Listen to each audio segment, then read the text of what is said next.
Good morning, students. I, Monica Bharti, Assistant Professor Zoology, इनकलाब PG college. तो online series की next जो अपना आज का वीडियो है वो क्या हो जाएगा, स्कॉर्पियन। बीएससी पार्ट सेकंड का स्कॉर्पियन चला था एनिमल। स्कॉर्पियन के अपन क्या कर रहे थे, अलग अलग जो इसके सिस्टम है उनको स्टडी कर रहे थे। अब फर्दर सभी स्ट्रक्चर, सभी सिस्टम के बाद में लास्ट जो दो सिस्टम इसमें बच रहे हैं, एक तो क्या है रिप्रोडक्शन यानी कि जनन तंत्र, और दूसरा बच रहा आपका रेस्पिरेशन श्वसन तंत्र है। ठीक है, तो रेस्पिरेशन और जो जनन तंत्र है उनको समझने के लिए सबसे पहले अपन स्टार्ट कर रहे हैं जनन तंत्र से, क्योंकि मैंने आपको बताया था स्कॉर्पियन कैसा जीव है, एक लिंगी प्राणी है। कैसा एनिमल है ये, एक लिंगी प्राणी है, यूनिसेक्सुअल ऑर्गेनिज्म है, यूनिसेक्सुअल ऑर्गेनिज्म है। मतलब कि जो भी इसमें लिंग होगा, जो भी इसमें सेक्स होगा, पर्टिकुलरली एक ऑर्गेनिज्म पर एक ही सेक्स डिपेंड करेगा। यानी कि मेल कैंडिडेट और फीमेल कैंडिडेट एक दूसरे से क्या होंगे, सेपरेट ऑर्गेनिज्म में ये व्यवस्थित होंगे। अब अगर रिप्रोडक्शन की अपन बात कर रहे हैं तो रिप्रोडक्शन के केस में सबसे पहले अपन देख लेते हैं किसको, मेल रिप्रोडक्टिव सिस्टम को। मेल को अपन पहले स्टडी कर लेते हैं, तो अपन शुरू कर रहे हैं मेल रिप्रोडक्टिव सिस्टम से। ठीक है, तो मेल रिप्रोडक्टिव सिस्टम होगा तो आप जनरल जो इसके ऑर्गेनिज्म है या इसके जो अंग है उनको देख लेते हैं। तो सबसे पहला क्या हो जाएगा इसके अंतर्गत टेस्टिस। ठीक है, टेस्टिस का काम क्या होगा, हिंदी में इसको वृषण कहते हैं। टेस्टिस का काम क्या है, टेस्टिस का काम है इसमें जो मेल का जो स्पर्म है या मेल का जो गैमीट है, स्पर्म जिसको कह रहे हैं शुक्राणु, उसका निर्माण करना। तो इसका काम क्या हो जाएगा कि ये शुक्राणु निर्माण करता है। ये जो स्ट्रक्चर होती है शुक्राणु निर्माण में उत्तरदायी होगी। दूसरा, ये कहाँ पर उपस्थित होता है, ये जो है इसका जो उदर वाला एरिया है यानी कि एब्डोमेन पार्ट है, एब्डोमेन पार्ट के नीचे की तरफ अगर अपन आए, यानी कि जहां से इसकी टेल शुरू हो रही है, टेल का तो स्टार्टिंग पॉइंट हो गया और उदर का अंतिम भाग, उस जगह पर इसका जो मेल जेनाइटल जो सिस्टम है ये व्यवस्थित होता है। ठीक है, ये बहुत ज्यादा नलिकाकार सदृश संरचना है। कैसे है ये, जितने भी शुक्राणु है यानी कि टेस्टिस है, ये कैसे हैं, ट्यूब लाइक स्ट्रक्चर में होते हैं ये। ठीक है, इसके बाद इसमें ट्रांसवर्स भी नलिका होती है यानी कि अनुप्रस्थ नलिका है, मीडियन मध्य की नलिका और लेटरल ऊर्ध्वाधर नलिका इसमें होती है। ठीक है, तो ये कैसा है, इसका काम क्या होगा, शुक्राणुओं का जो नर का जो युग्मक है उसका निर्माण करना। दूसरा, ये कैसे होते हैं, ट्यूब स्ट्रक्चर्स में होते हैं। कौन, वृषण। अब वृषण के बाद नेक्स्ट स्ट्रक्चर आती है कौन सी, वास डिफरेंस। वास डिफरेंसा आप इसको बोल सकते हो, ये कहलाती क्या है, शुक्र वाहिका। मतलब कि ये क्या कर रही है, जो शरीर के बाहर जो शुक्राणु त्यागे जाएंगे उसके और जो वृषण है, टेस्टिस है, उसके मध्य की क्या है, योजक कड़ी है। ठीक है, तो आप इसको क्या लिख सकते हो, ये किस किस को जोड़े रखती है वो आप इसमें लिख सकते हो। एक तो क्या है, नर जनन छिद्र को, इसमें आपको क्या क्या जोड़ना है, नर जनन छिद्र। दूसरा, ये क्या कर रही है, वृषण, इनके मध्य की क्या है, योजक कड़ी है, इनके मध्य होती है, नलिका समान होती है और इसका काम क्या है, जो शुक्राणु बन रहे हैं उसे शरीर के बाहर त्यागना है। तो ये लंबी नलिका युक्त संरचना होती है। इसका काम ज्यादा कुछ नहीं, बस ये वाहक, किसका, शुक्राणु के वाहक का कार्य कर रही है। तो शुक्राणु के वाहक का कार्य करिए, इसलिए इसका नाम क्या हो जाएगा, शुक्र वाहिका हो जाता है। अब वृषण जितने होंगे उतने ही शुक्र वाहिका होंगी। नंबर में वृषण कितने हैं, ये 2 हैं, यानी कि आप इसको क्या लिख सकते हो, एक तो जोड़ी लिख सकते हो और नंबर में पूछा जाए तो 2 वृषण होते हैं। अब 2 वृषण है तो शुक्र वाहिका भी कैसी होंगी, 2 होंगी, इसमें वो हो जाएंगी। थर्ड, इसमें लास्ट क्या बचा, नर जनन या नर सहायक ग्रंथियां, आप इसको लिख सकते हो, नर सहायक ग्रंथियां। इसमें जो जो ग्रंथियां होंगी वो इसके अंतर्गत आ जाएंगी। जो जो इसके जो नर का जो इसका जनन तंत्र है उसमें जो हेल्पफुल जो ग्रंथियां हैं वो इसके अंतर्गत आएंगी। जैसे कि ओवल ग्लैंड आएगी इसमें।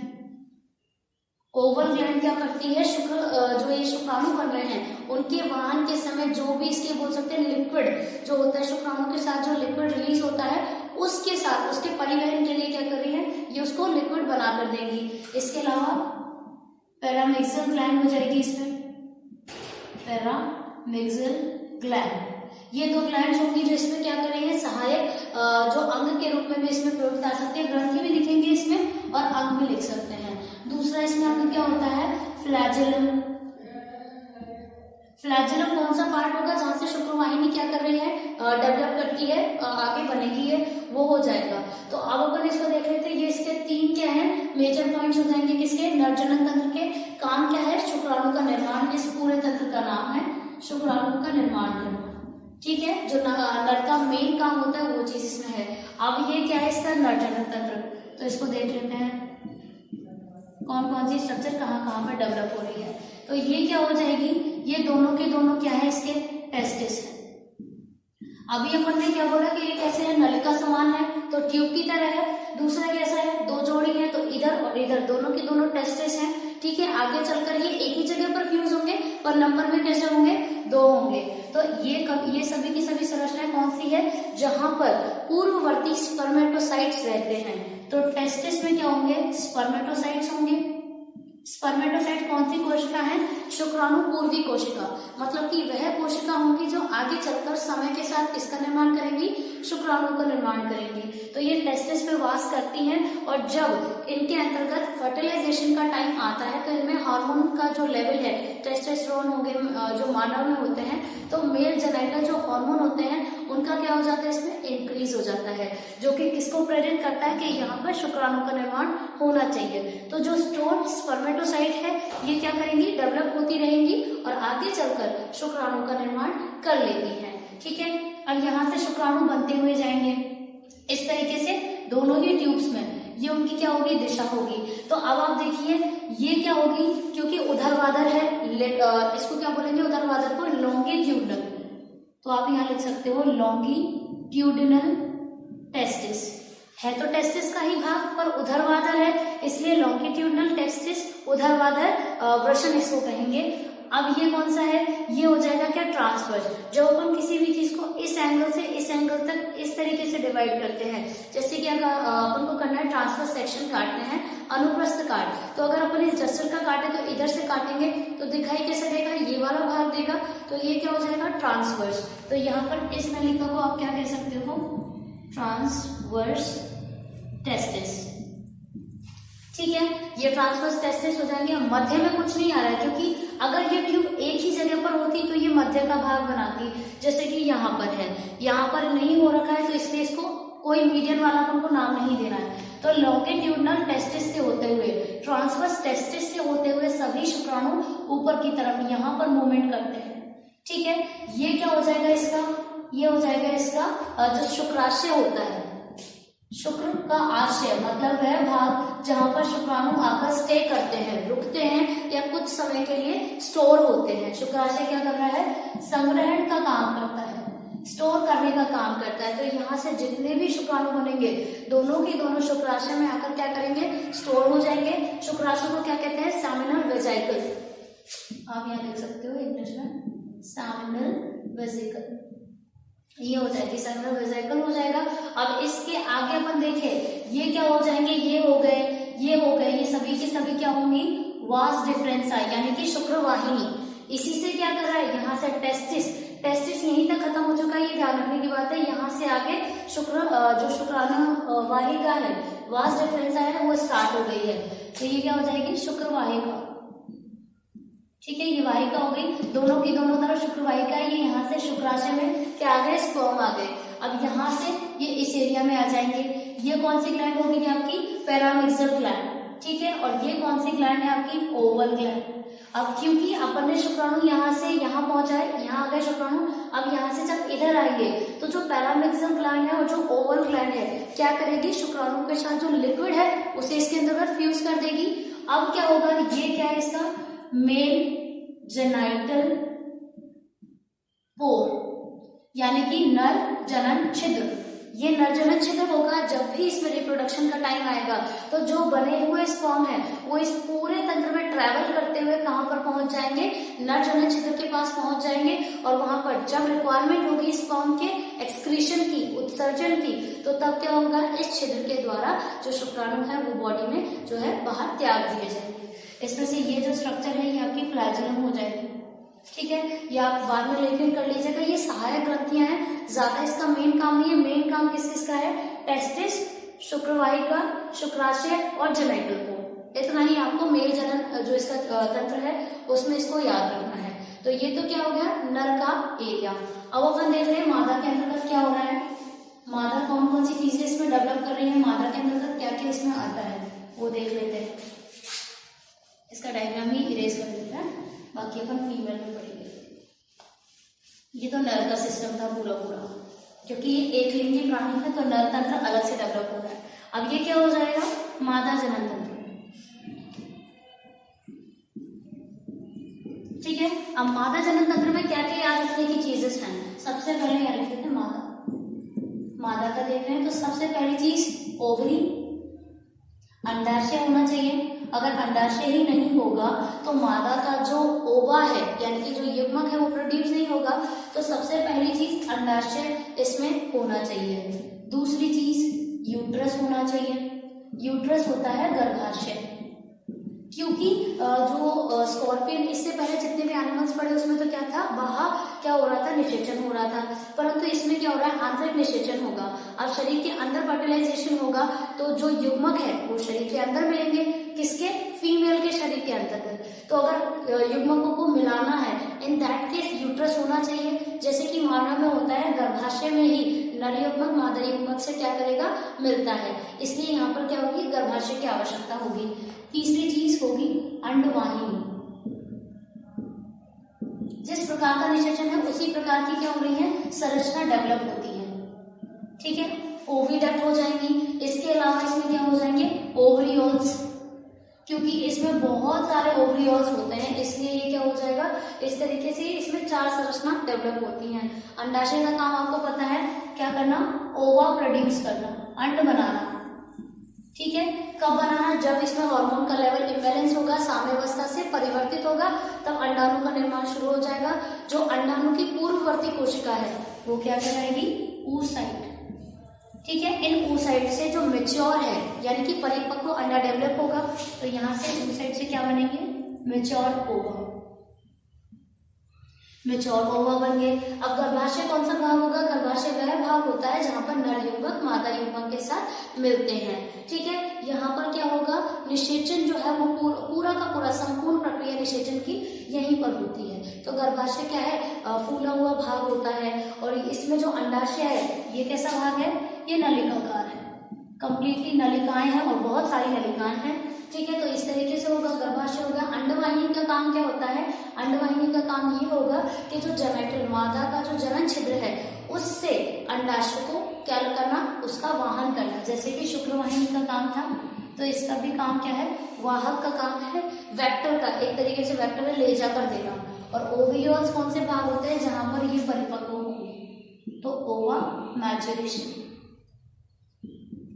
परिपक्व यहीं पर होंगे अंड, ठीक है। तो अब इसकी स्ट्रक्चर देख लेते हैं, ये इसकी स्ट्रक्चर हो जाएगी। ये क्या है पूरा पूरा इसका जो मादा का जो जनन तंत्र है वो इस तरीके से है। तो मादा का जनन तंत्र भी कहाँ पर पाया जाएगा, जो कि टेल्सन पार्ट है जहां से स्टिंग यानी कि डंक शुरू होता है उससे पहले, और जो उदर है उसके बाद में, ये भी सेम उसी जगह पर व्यवस्थित होगा। एक लिंगी प्राणी है तो दोनों में अलग अलग सिस्टम है। आप देख लेते हैं ये तो क्या हो जाएंगे इसकी, ये जो भाग है फूला हुआ भाग, ये जो मैंने लाइंस छोड़ी हुई ना उस पूरी जगह पर ये पूरी स्ट्रक्चर क्या है डेवलप है। तो जितनी भी ये लाइंस दिख रही है ना ज्यादा कंफ्यूज होता है, इसलिए मैंने आपको सिंपल 1 या 2 जगह स्ट्रक्चर बना के दिखाई है, बाकी बनानी अपन को पूरे एरिया में है। तो ये तो क्या हो जाएंगे ऊपर बना लेते हैं, ये यूट्रस हो जाएगा, यूट्रस, ठीक है। अब यूट्रस होगा, यूट्रस कौन सा भाग है गर्भाशय, तो अंडवाहिनी या अंडाशय इससे पहले होंगे। तो ये सब क्या है, ये दोनों के दोनों या ये पूरा भाग अंडाशय ओवरी, ठीक है। ये ओवरी हो गए। यहां पर क्या है ये जो स्ट्रक्चर है ओवरियोल्स, अंडाशय का अंतिम भाग समझ सकते हैं कि ओवरियोल्स कहला रहा है। तो ये पूरा एरिया क्या है अंडाशय है, यहाँ पर oocytes पाई जाएंगी, oocytes जो आगे चलकर क्या करेंगी अंडा बन जाएंगी। अब इस पूरे एरिया में ट्रेवल करेगा कौन अंडा। तो ये जो ओवरियोल्स हैं इनको क्या कहा जा रहा है, ये जैसे उदरवादर है तो लॉन्गिट्यूडिनल, आपको डायरेक्शन याद रखनी है, डोर्सल वेंट्रल लॉन्गिट्यूडिनल हो गया, हॉरिजॉन्टल हो गया, तो ये कैसा है उदरवादर है, ठीक है। उदरवादर ओवरियोल्स या इसको उदरवादर ओवरी भी कह सकते हैं, ठीक है, क्योंकि ये क्या कर रहा है, ऊपर से नीचे है। ये क्या हो जाएगा, ये होती है क्योंकि एक जगह से दूसरी जगह, तो आप इसको क्या कह सकते हो, ट्रांसवर्स। ये हो जाएगा ट्रांसवर्स ओवरियोल्स। ठीक है, ये ट्रांसवर्स हो गया। अब ये क्या है, जो मध्य का पार्ट है, ये हो जाएगा मीडियन ओवरियोल, क्योंकि मध्य का इसलिए मीडियन इसको कहेंगे। ये यूट्रस हो गया, और ये क्या हो जाएंगे इसके, ये हो जाएंगे इसके माता के जो जनन छिद्र है वो इसमें हो जाएंगे डेवलप इस तरीके से। ठीक है, और ये सारी की सारी ये क्या हो जाएंगी, ओविडक्ट। ओविडक्ट। तो जैसे ही फर्टिलाइजेशन का टाइम आएगा, इस पूरे क्षेत्र में क्या होंगी, जो oocytes होंगी वो डेवलप करने लग जाएंगी और मैच्योर अंड का निर्माण करना प्रारंभ कर देंगी। इन सभी लाइन्स के थ्रू, क्योंकि अंडाणु का निर्माण शुक्राणु के निर्माण से भी क्या होता है, नंबर में कम होता है, परंतु इनका साइज जो होता है वो बड़ा होता है, सो दैट इनका तंत्र जो है वेल डेवलप होना मस्ट है, जिसको कहेंगे। और ये क्या हो जाएगा, एक तरीके से इस पूरे एरिया में जो अंड है ट्रैवल करेंगे, और जो यूट्रस है यानी कि इस भाग में आकर रुक जाएंगे। जब भी इनमें फर्टिलाइजेशन होगा तो जो नर का जेनाइटल ऑर्गन है वो मादा के जेनाइटल जो छिद्र है वहां एंटर कर जाएगा, और जो स्पर्म है उनका त्याग कर देगा। तो ये तो तंत्र का काम रहा। अब अपन देखते हैं इसमें फर्टिलाइजेशन हो कैसे रही है। अपन ने पहले तंत्र समझ लिए हैं, ठीक है, दोनों के। तो अब देख लेते हैं फर्टिलाइजेशन किस तरीके से हो रहा है।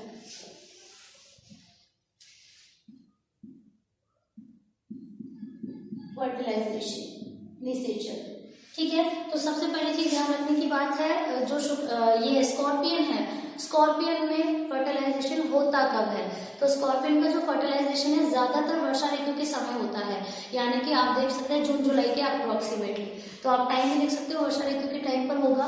अब होगा किस तरीके से, तो सबसे पहले मादा, क्योंकि इनमें क्या है, परिसंचरण सॉरी ये जो फर्टिलाइजेशन है कैसा है, आंतरिक है, बॉडी के अंदर निषेचन होगा। ध्यान रखने की बात है, तो निषेचन का प्रकार कैसा है, आंतरिक है। अगर यही निषेचन बाह्य प्रकार का होता तो शरीर के बाहर क्या होता, फर्टिलाइजेशन होता है। यानी कि फर्टिलाइजेशन का मीनिंग क्या होता है, जब नर युग्मक मादा युग्मक से फ्यूज कर जाए। डोंट मैटर कि कौन सी प्रोसेस हो रही है, किसके जरिए ये फ्यूज कर रहे हैं। निषेचन का प्रकार, निषेचन ही क्या है, जब नर युग्मक, अब नर युग्मक ज्यादातर क्या होते हैं, स्पर्म होते हैं, प्लस मादा युग्मक। मादा युग्मक ज्यादातर क्या होते हैं, अंड होते हैं, यानी कि ओवा। जब ये और ये फ्यूज करेंगे तो क्या बना लेंगे, जो युग्मनज है, युग्मनज यानी कि जायगोट। जब ये जायगोट बनाएंगे तो इस पूरी प्रोसेस को क्या कह रहे हैं, फर्टिलाइजेशन निषेचन कहते हैं। अब यह आंतरिक प्रकार का हो, बाह्य प्रकार का हो, शरीर के अंदर हो या शरीर के बाहर हो, वो किस पर मैटर करता है, उस पर्टिकुलर जीव की प्रकृति के ऊपर मैटर करेगा। ठीक है, अब क्योंकि स्कॉर्पियन में है तो स्कॉर्पियन में आंतरिक निषेचन देखा जाता है। अब आंतरिक निषेचन किस टाइप से होगा, जब ये इनका जो टाइम आता है, फर्टिलाइजेशन का जब समय आता है, तो ये क्या करेंगे, एक दूसरे के नर और मादा एक दूसरे से अट्रैक्ट होंगे, क्योंकि उनको पता है उनका सेम टाइम है, तो वो एक उसी हीट पर, हीट कहेंगे उसको, निषेचन के टाइम को हीट कहते हैं ज्यादातर एनिमल्स में। ठीक है, अब वो क्या करें, जैसे उनका फर्टिलाइजेशन का टाइम आया, नर और मादा युग्मक एक दूसरे के पास आ गए। पास आने के बाद क्या होगा, एक बिहेवियर होता है इनके अंदर, स्पेशली स्कॉर्पियन में होता है, जिसे किस नाम से जाना जाता है, कोर्टशिप बिहेवियर। पर जो प्रत्येक ऑर्गेनिज्म है उसका कोई ना कोई एक बिहेवियर होता है फर्टिलाइजेशन के समय, उसको क्या कहते हैं, कोर्टशिप। कोर्टशिप मतलब कि एक दूसरे से, जैसे लाइक फ्रेंडशिप ही होता है ये, तो कोर्टशिप में कोई एक तकनीक या एक बिहेवियर अपनाया जाता है, सेम तरीका। ठीक है, तो स्कॉर्पियन के केस में क्या होगा, जैसे ही नर और मादा युग्मक एक दूसरे के पास आएंगे तो ये अपने मुख वाले भाग, यानी कि अगर स्ट्रक्चर अपन देखें इस तरीके से, यहाँ इनके पैर होंगे इस तरीके से, ये फीमेल हो जाएगा, तो ये अपने पैर, इनमें क्या होता है, जो इसके लास्ट वाले पैर होते हैं स्कॉर्पियन के, बड़े होते हैं। उन पैरों के जरिए ये क्या कर लेगा, नर जो स्कॉर्पियन है मादा स्कॉर्पियन को पकड़ लेता है, कौन से भाग से, उधर वाले भाग से, यानी कि पेट वाले भाग से। तो ये वहां पर उसको पकड़ लेगा।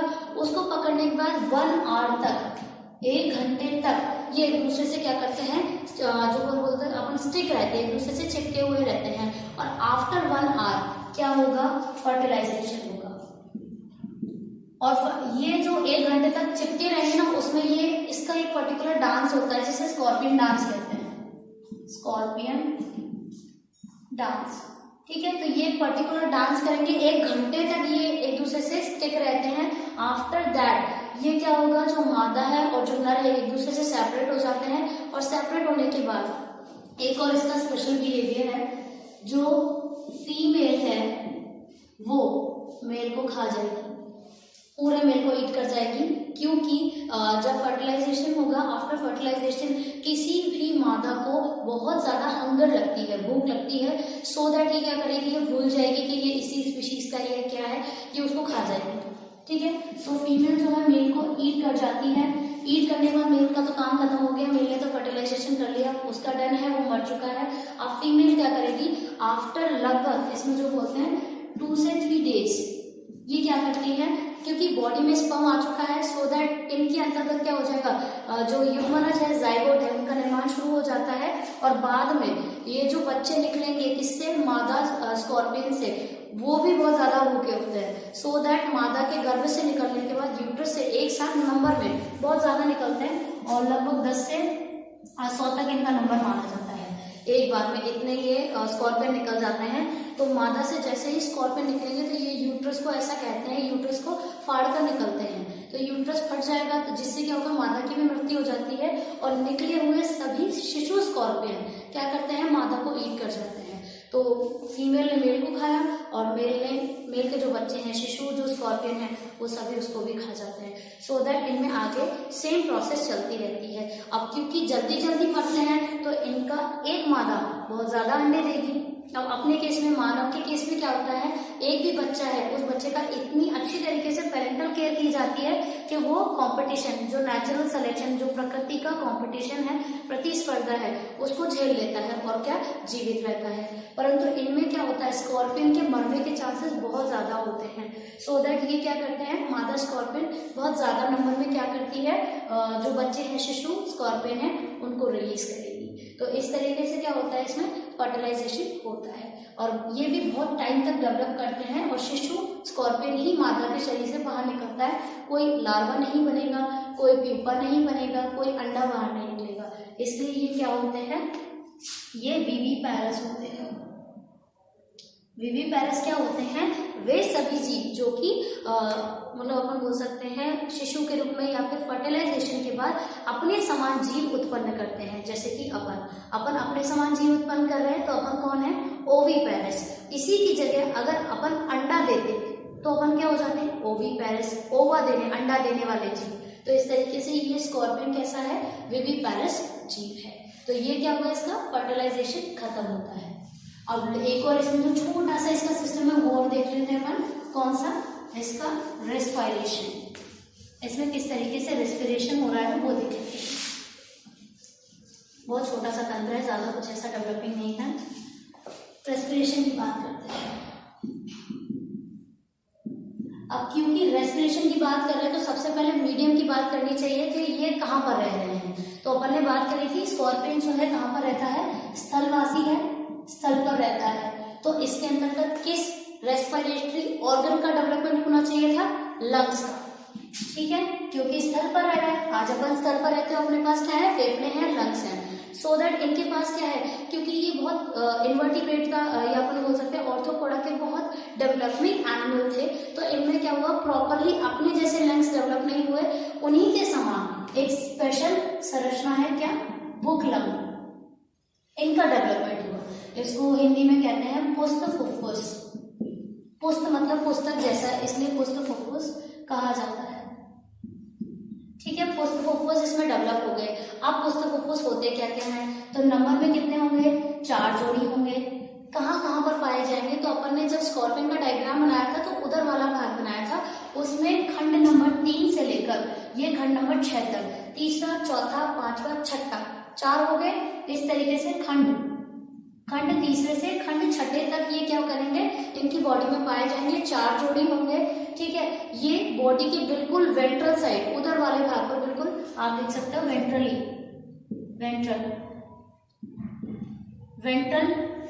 जो एरिया है उसमें ये पाए जाएंगे, शरीर के बिल्कुल नीचे पाए जाएंगे।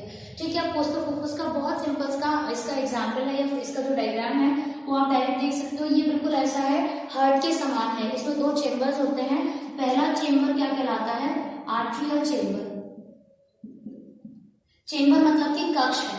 ये वो चेम्बर है, ये आकार में बहुत छोटा होता है। इसका छिद्र होता है एक, जिसे क्या कहा जा रहा है? इसका एक छिद्र है जिसे कहा जाता है स्टिग्मा। ठीक है, स्टिग्मा वही है, किसका? आर्ट्रियल छिद्र भी बोलते हैं इसको, या इसको स्टिग्मा भी कहा जाता है, दोनों ही है। ये कौन सा भाग होता है? पुष्प का ये वो भाग होता है जहां पर बाहर से, शरीर के बाहरी वातावरण से ऑक्सीजन या फिर आप बोल सकते हो गैसेस का मिक्सचर लिया जाता है। तो ये क्या है, आप ऐसे समझ सकते हो, फुफ्फुस का एंट्री पॉइंट है। ठीक है, यहाँ से ही शरीर के अंतर्गत क्या होगा? ऑक्सीजन जाएगी। और दूसरा जो भाग होता है इसका, जो आप इसको बोल सकते हो लेमिलर भाग, लेमिलर चेम्बर आप इसको बोल सकते हो, या इसको एयर चेम्बर भी कहा जाता है, दोनों ही आप इसको बोल सकते हो। तो 2 भाग हो गए। ये तो वो भाग है जहां से वायु आएगी, और ये वो भाग है जहां से ऑक्सीजन और कार्बन डाइऑक्साइड का क्या होगा? एक्सचेंज होगा। कार्बन डाइऑक्साइड छोड़ दी जाएगी और ऑक्सीजन ले ली जाएगी। अब इसमें वो क्या रहा है, जो पुष्प फुफ्फुस है, ये कोशिकीय स्तर, कौन सा? लेमिला। इसको अपन बोल सकते हैं पुट्टिकाएं, इसको पट्टिका कहा जाता है हिंदी में, पट्टिका युक्त होते हैं। मतलब बहुत पतली कोशिका सदृश संरचना के बने होंगे, और मतलब बहुत ज्यादा होते हैं नंबर में। ज्यादातर कितने होंगे? 8 से 10 होंगे। अब इनका डायग्राम देख लेते हैं, उससे आपको पूरा समझ आ जाएगा। और एक और चीज है, इनके नीचे क्या होते हैं? लिगामेंट होते हैं। यहाँ पर लिगामेंट क्या करेंगे? जैसे अपने अंदर क्या है? डायफ्राम है। दोनों लंग्स के नीचे अपने क्या है? डायफ्राम है, जो कि उनके सिकुड़ने और फैलाव के लिए उत्तरदायी है। वैसे ही यहाँ पर क्या होते हैं? लिगामेंट होते हैं, जो कि क्या कर रहे हैं? पुष्प फुफ्फुस के सिकुड़ने और फैलने के लिए उत्तरदायी है। इस तरीके से ये इस तरीके से डेवलप होता है। बीच में ये छिद्र सा होता है। ठीक है, ये जो छिद्र है इसी को क्या कहते हैं? स्टिग्मा। स्टिग्मा। और ये जो एरिया है, ये क्या होता है? इसका आर्ट्रियल चेम्बर। ठीक है, तो यहीं से क्या करेगी? वायु अंदर प्रवेश करेगी। अब अंदर जो संरचना है वो अपन बना लेते हैं।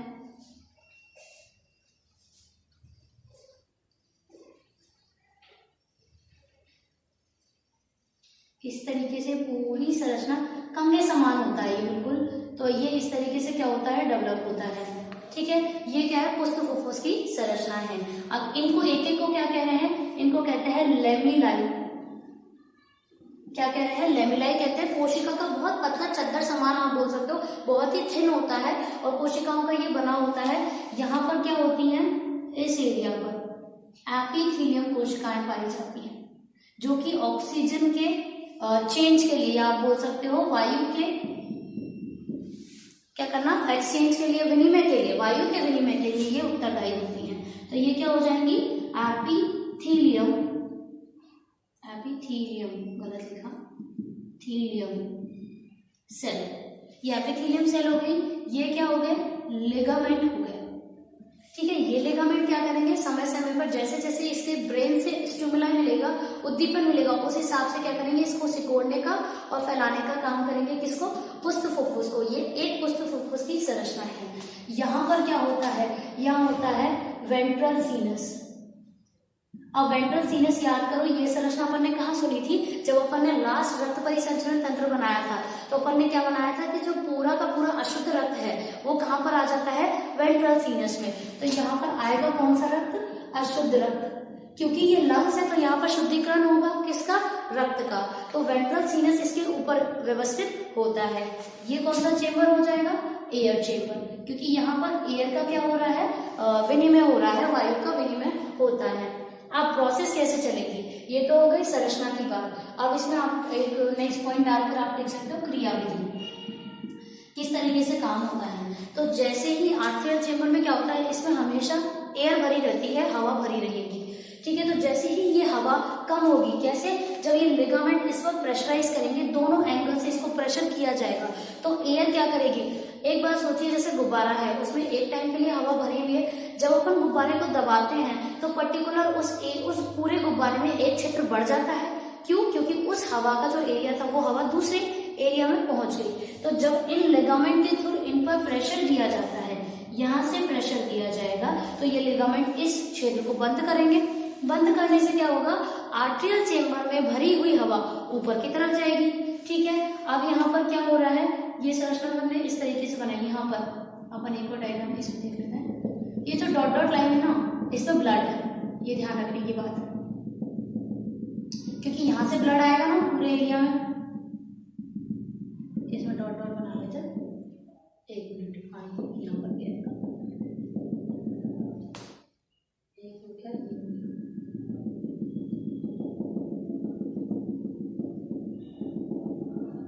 तो ये कौन सा भाग है जो डॉट डॉट वाला बनाया है, यहाँ पर अपने पास क्या है, ब्लड आया है। कौन सा ब्लड आया है, अशुद्ध रक्त आया है। तो जैसे ही यहाँ से ऑक्सीजन यहाँ जाएगी तो यहाँ पर वायु प्रवेश करेगी, एपिथेलियम्स को क्रॉस करते हुए वायु आ गई, वायु यहाँ पर आ गई। अब यहाँ से अंदर तो जा नहीं सकती, तो यहाँ पर क्या प्रोसेस हो रही है, इन लेमेलाइज के अंतर्गत विसरण आपने सुना होगा, डिफ्यूजन। जब अपन क्या करते हैं, हाई कंसेंट्रेशन मॉलिक्यूल को लो कंसेंट्रेशन एरिया में भेजते हैं, तो क्या होगा, इस विधि को क्या कहते हैं, विसरण कहते हैं। उच्च सांद्रता से मॉलिक्यूल निम्न सांद्रता क्षेत्र में आता है। अब क्योंकि अशुद्ध रक्त है, वायु का प्रेशर ज्यादा है, तो यहाँ पर क्या होगा, ऑक्सीजन तो ले ली जाएगी और इस ब्लड में मौजूद कार्बन डाइऑक्साइड यहाँ छोड़ दी जाएगी। ठीक है, तो जैसे ही यहाँ पर प्रेशर पड़ा, इन दोनों एरिया से इसको दबाया गया, यहाँ की ऑक्सीजन आगे क्या ट्रांसफर हो गई, इन लेमेलाइज के इस एरिया में ट्रांसफर हो गई। यहाँ पर क्या हो गया, एक्सचेंज हो गया, किसका, ऑक्सीजन कार्बन डाइऑक्साइड का। अब जैसे ही ये काम हो जाएगा, अब यहाँ पर प्रेशर बढ़ जाएगा। अब यहाँ पर प्रेशर तब तक बढ़ेगा, ये हर चीज की एक लिमिट होती है, तो यहाँ पर क्या हो जाएगा, यहाँ पर जैसे ही प्रेशर बढ़ता हुआ जाएगा एयर का, तो यहाँ पर इनकी लिमिट जैसे ही कंप्लीट हो जाएगी कि बस यहाँ से ज्यादा अपन इसको फैला नहीं सकते, तो यहाँ से एयर को पंप वापस बाहर की तरफ किया जाएगा। फिर ये जो लिगामेंट है ये उल्टी दिशा में खुल जाएंगे, जिससे क्या होगा, अंदर गई हुई वायु वापस बाहर आ जाएगी। तो आर्ट्रियल चेम्बर का काम क्या है, एयर को अंदर बाहर करना। स्टिग्मा इसका क्या हो जाएगा, एंट्री पॉइंट हो जाएगा, और यहाँ पर सेल्स हो जाएंगी, और इस तरीके से क्या हो जाएगा, इसमें ऑक्सीजन का विनिमय हो जाएगा। और यहाँ पर फिर शुद्ध रक्त वेंट्रल सीनस से होते हुए किसके पास जाता है, पल्मोनरी वेन के पास। याद कीजिए, जब रक्त परिसंचरण तंत्र अपन ने पढ़ा था, वेन ज्यादातर अशुद्ध रक्त रखती है, परंतु मानव के केस में और जहां लंग्स की बात हो रही है, पल्मोनरी मतलब कि फुफ्फुसीय, वेन मतलब कि शिरा, तो फुफ्फुसीय शिरा के पास अब क्या आ जाएगा, जो शुद्ध रक्त है वो आ जाएगा।